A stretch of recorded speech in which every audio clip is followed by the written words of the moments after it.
Right, so let's move away from South Africa. The Chinese President Xi Jinping is delivering a speech at a China-US business roundtable in Seattle. Now, this is the first stop, of course, of his state visit to the United States. That event is organized by the Paulson Institute. It's hosted by the former US Secretary of State, Treasury Secretary Hank Paulson. 15 CEOs of prominent American firms and a similar number from China are invited to that event. The CEOs from both countries are expected to discuss ways of gaining greater access to each other's markets and to also exchange views on China's efforts to push through a series of economic and market reforms to bolster sustainable growth. Now, last night, President Xi, in his first major policy speech of the trip, said China's stock markets are in self-recovery and adjustment mode after the recent spike in volatility. China will continue reforms, he says, that will allow the yuan to float in both directions. We will stick to the reform policy of letting the supply and demand decide the exchange rate and allow the RMB to float both ways. We are against competitive depreciation and currency wars. We are not going to lower the RMB exchange rate to stimulate exports. To develop the capital market and to perfect the pricing scheme of the RMB exchange rate are the directions of our reform. This is not going to be changed by the recent fluctuation in stock markets and exchange rate markets. Jessica Stone is live in Seattle right now with a lot more data on that particular visit, that speech especially. Jessica, let's start with that. What sort of reactions did the business and the finance community have to President Xi's speech? Did he win over his skeptics in the United States?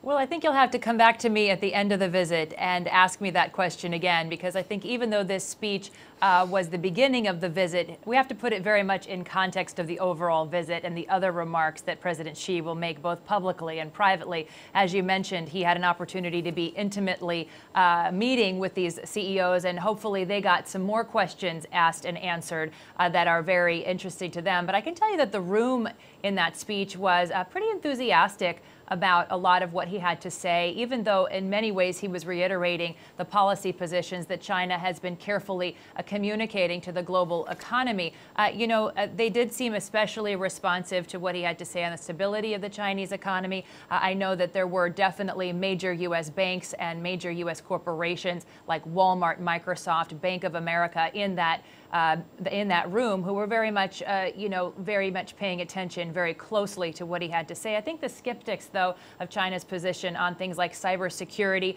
or the internet restrictions, they're really going to be looking for more private reassurances in the meetings that are going to unfold throughout the day. Indeed. Let's focus ahead, however. Aside from restrictions on foreign shareholding in companies and the protection of intellectual property, what are the main points of disagreement or points of contention in this bilateral investment treaty that's being negotiated between the United States and China?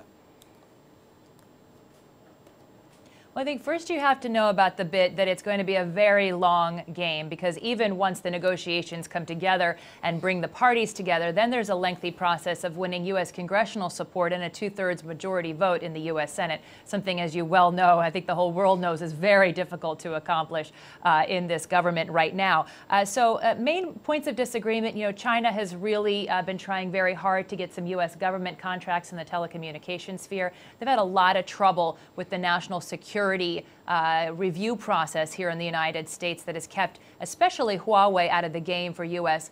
U.S. government contracts in the telecommunications phase. On the U.S. side, and a couple of big barriers, you mentioned it, intellectual property. When U.S. companies are asked to be matched or partnered with Chinese companies, they have concerns ranging from intellectual property, even just to how their servers are protected when they may have to be in the nation of China. There's some new regulation around that concerns them as well. And all of these issues are going to have to be addressed. And of course, the ball in many ways may keep moving throughout the negotiations as new regulations pop up on both sides of the Pacific. Indeed. One last question for you, Jessica. After months of sanctions, or rather hinting at sanctions for months now in retaliation for cyber attacks, the Obama administration has now backed off that idea. Is this coincidental, or is there some deal that was arrived at between these two parties?